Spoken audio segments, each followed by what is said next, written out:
America में एक लड़की ने एप्पल का एयर टैग एक चिकन के लेग पीस में डाल के समुद्र में फेंक दिया। बेसिकली वो सिर्फ देखना चाहती थी कि ये लेग पीस कहाँ तक जाता है। उसने इसको गूगल मैप पे चेक किया तो ये समुद्र के रास्ते होता होता होता होता इंडिया तक पहुंच गया।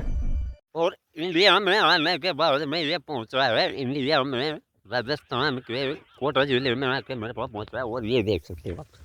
ये कुकर में बन चुका है ना। और कुकर में बनने के बाद में भाई साहब वाले देखो आप ये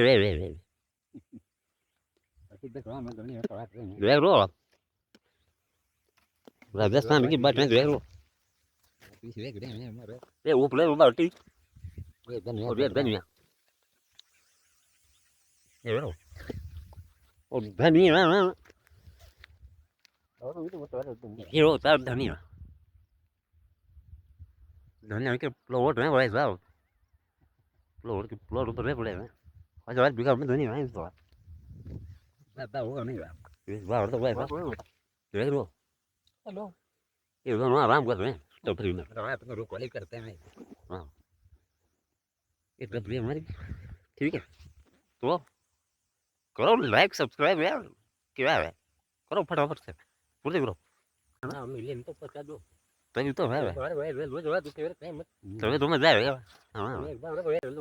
पूर्ति करो जल्दी से सब्सक्राइब कर दो हाँ तभी ऐसे कंटेंट मिलेगा को देख तो क्या फायदा है